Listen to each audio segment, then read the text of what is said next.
The Fragile Calm and the Distant Fury. Location, Joint South American Command Center, Underground Complex No. 7, Buenos Aires, Argentina. Time, 1 day after the KR-TAC withdrawal. The silence in the Buenos Aires bunker was deafening, broken only by the hum of the life support systems. There were no alarms, no attack reports. The projections showed an Earth orbit empty of KR-TAC ships. The immense fleet was gone.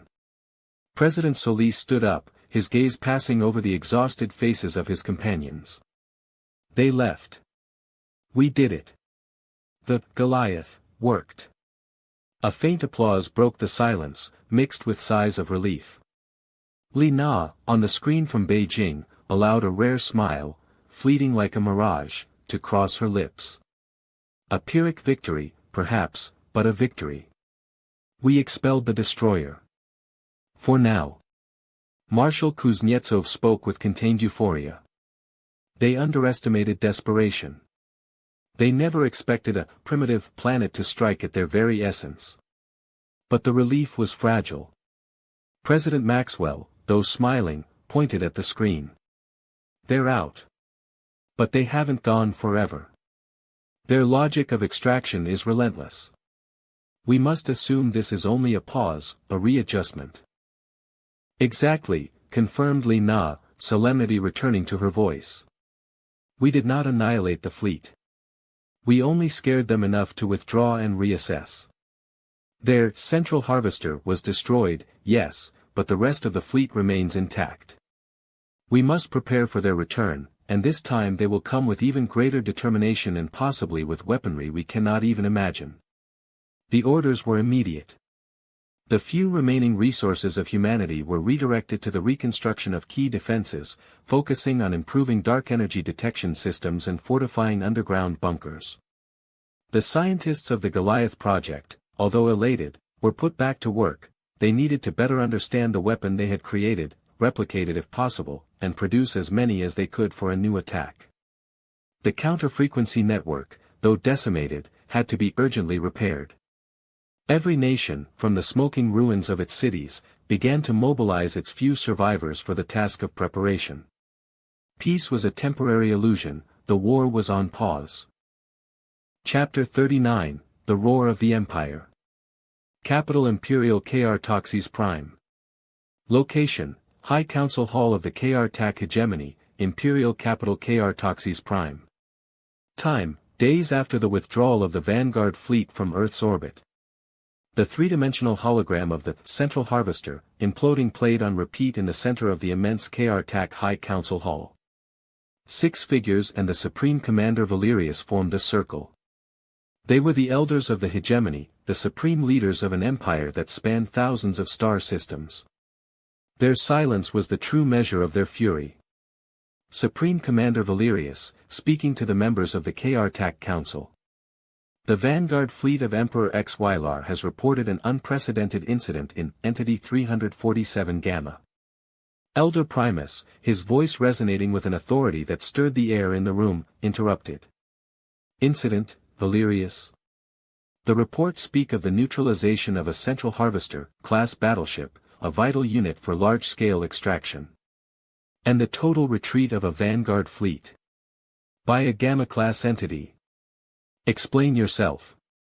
Valerius projected the data of the parasitic resonance signature of Earth and the subsequent impact of the Goliath missile. The terrestrial entity developed a rudimentary but functional ability to manipulate dark energy resonance.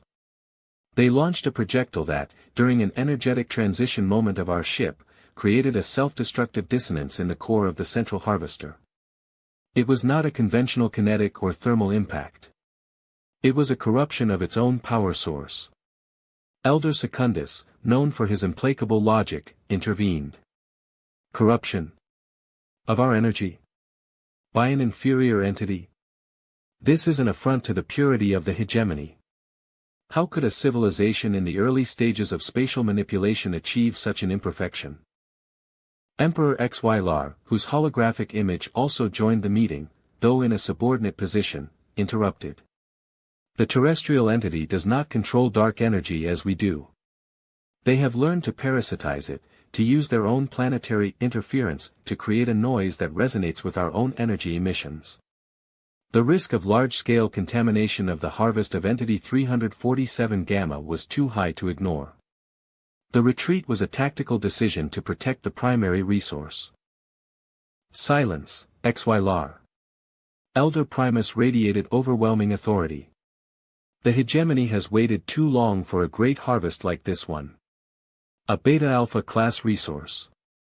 And now a parasitic anomaly has cost us a vital unit and caused an unacceptable delay. Supreme Commander Valerius, Elder Primus said again. This interference is now a strategic threat. Not because of its direct power, but because of its ability to corrupt our vital assets and resources. It is a plague. The vanguard fleet of Emperor HFY has proven inefficient in eradicating it with the required speed and purity. We order the activation of the Total Purification Protocol, declared Elder Primus, his voice resonating with unyielding resolve. This is not a simple resource purge. It is the elimination of a threat. Assign the Annihilation Fleet Gamma 7 to this task. They are to depart immediately toward Entity 347 Gamma. Their objective is no longer the harvest, but the total eradication of the interference and any potential source of contamination. Valerius nodded, his posture rigid. Understood, elders. The Annihilation Fleet Gamma 7 will mobilize immediately.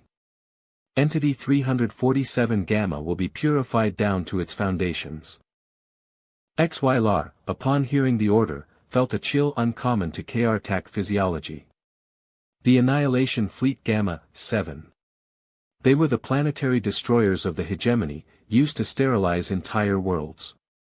Earth had not managed to stop them, it had merely sealed its own fate on a much larger scale. Chapter 40, The Predator's Paralysis. Location, Annihilation Battleship Command Bridge, Gamma 7 Annihilation Fleet. Time, days after the High Council's order. The imposing Gamma 7 Annihilation Fleet, a formation of colossal destroyers and atmospheric purification vessels, had materialized at a distance outside the solar system. Its mission was clear, but HFY remained motionless. Beside him, Chief Scientist Zarkon processed data with unusual urgency. Emperor, Zarkon's voice cut the silence. The analyses of the terrestrial entity's parasitic resonance signature are disturbing. The simulation of the central harvester being corrupted repeats with 99.8% consistency. It was not a random event. HFY processed the information. The biological entity not only emitted that contamination signature, but then launched a projectile that exploded with the exact note to trigger a fatal dissonance in the central harvester. An event only possible if they understand, even empirically, principles of dark energy resonance. HFY projected the image of Earth, a small blue and green orb, now covered by vast scars. So what? A single unit. A lucky shot. We launched the orbital annihilation and vaporized the planetary core. There will be no more resonances from their part.